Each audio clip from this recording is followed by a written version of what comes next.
When planning for college, it is important to understand certain terms, acronyms, and definitions. Here's a quick lesson to educate you on some of the phrases that you'll see in the financial aid process. Financial aid.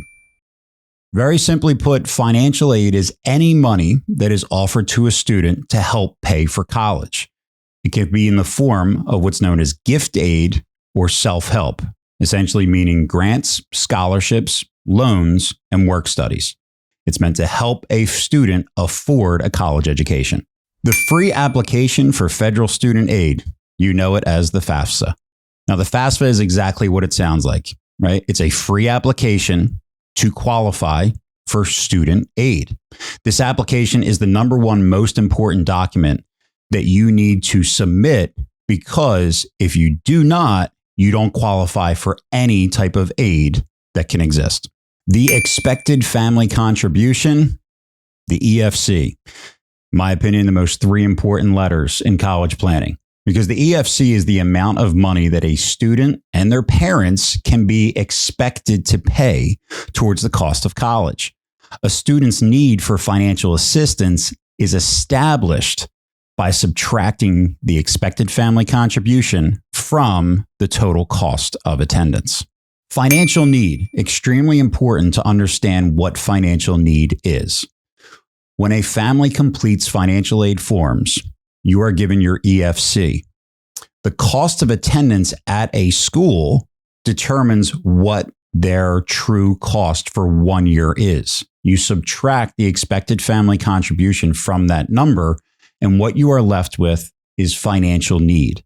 This is essentially saying you cannot afford this full price at a college or institution, so that gap is considered financial need. It is help that you may have to receive in order to make that school affordable. The cost of attendance, also known as the COA. Now, the overall cost of attendance at a school, it includes tuition, fees, estimate of living expenses like room and board, can also include travel expenses, books, supplies, basically anything that is needed to go for 1 year of college. Each school determines its cost of attendance using federal regulations. Gift aid. Gift aid is a form of financial aid that is money that does not have to be repaid. Think of it like a discount.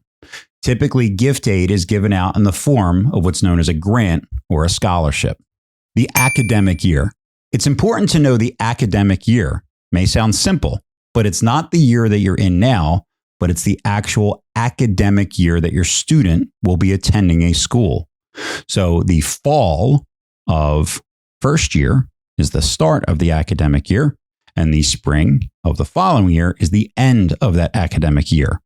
So you need to make sure it's simply the fall starting in September, basically through June of the following year. So the academic year will have 2 years to it, like 2023, 2024. And it's important to know that because you want to apply for financial aid with the correct academic year. The award year. The award year lines up with the academic year, but the award year is the school year for which financial aid is used for a student's education.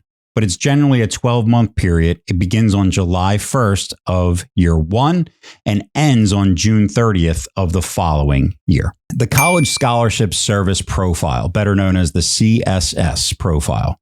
The CSS profile is a comprehensive report of a student's family's financial information. Now, it allows colleges to determine which students have the most need for financial assistance. Many private colleges and universities require their applicants to complete the CSS profile. A grant. A grant in the college world is a form of financial aid under the category of gift aid. It's money that does not have to be paid back. It's typically offered to students that have a financial need, but students can also receive grants in the form of merit-based aid.